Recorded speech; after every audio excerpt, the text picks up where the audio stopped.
Today, we're talking about a city whose name echoes in the hearts of literally billions of people, Jerusalem. It's revered as a spiritual center for three of the world's biggest religions. But, as we all know, for thousands of years, it's also been a flashpoint for intense division and conflict. To get a sense of just how deep this history goes, just look at this number, 52. That's how many times the city has been attacked. It's been besieged 23 times and completely destroyed and rebuilt over and over again. You could say that every single layer of earth here tells a different story, often a violent one. So that all leads to the big question, right? Why? Why does this one city, built on a dusty little hilltop, mean so much to so many different people? What is it that has made it a center for worship, pilgrimage, and war for thousands of years? Well, to really get it, we have to look at the city through three different but overlapping lenses. We're going to start with its role as Judaism's eternal capital. Then we'll explore why it's called the cradle of Christianity. And finally, we'll look at it as Islam's noble sanctuary. And then we'll see where all these incredible stories crash into each other.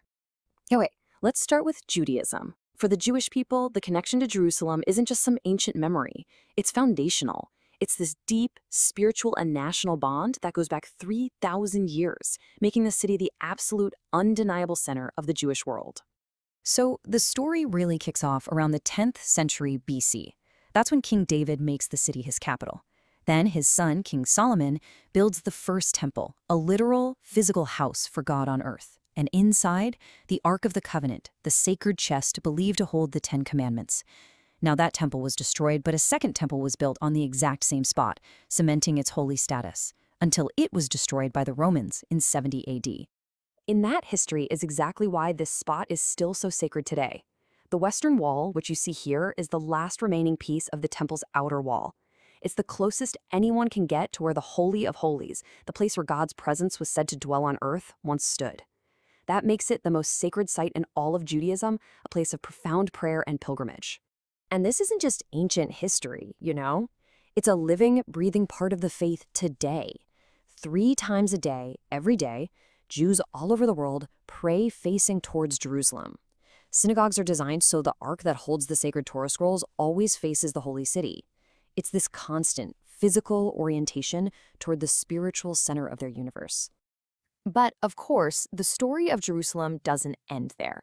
Because the city was the center of Jewish life, it also became the setting for the life of Jesus. For Christians, Jerusalem is nothing less than the cradle of their faith. It's the stage where the final, most important act of salvation played out. If you look at the Gospels, the most defining moments of Jesus' entire ministry all happened right here. You have the Last Supper with his disciples, his trial, his painful walk along the Via Dolorosa, his crucifixion at a place called Golgotha, and, crucially, his resurrection from a nearby tomb. All of these world-changing events took place inside Jerusalem. And what's absolutely incredible is that these key holy sites were eventually enshrined under a single roof.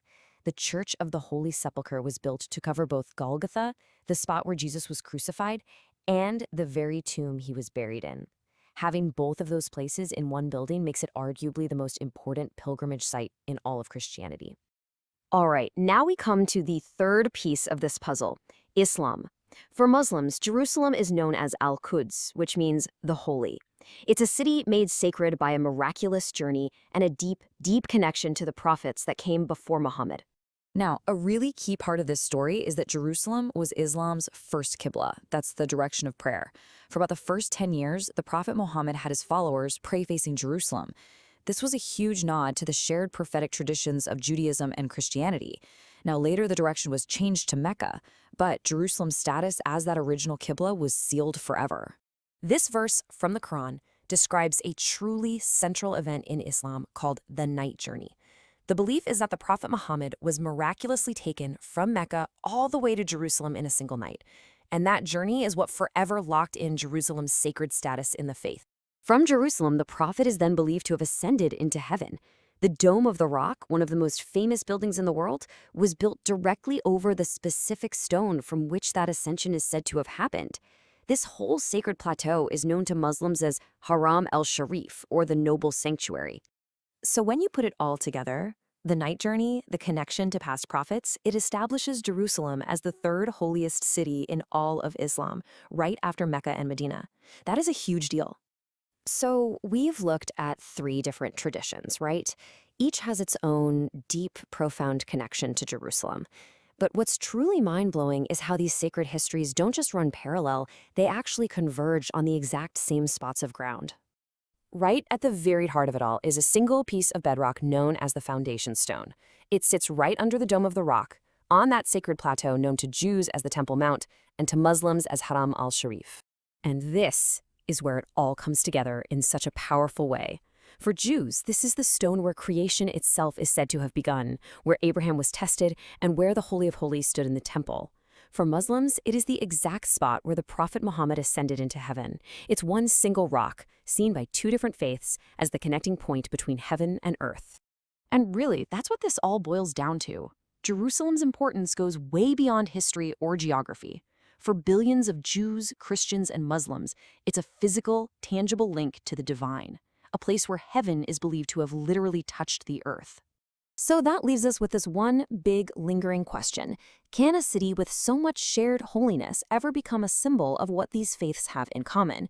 Or is its very sanctity, this overlapping of holy sites, destined to be a source of conflict forever? The answer to that is still being written in the ancient stones of Jerusalem itself.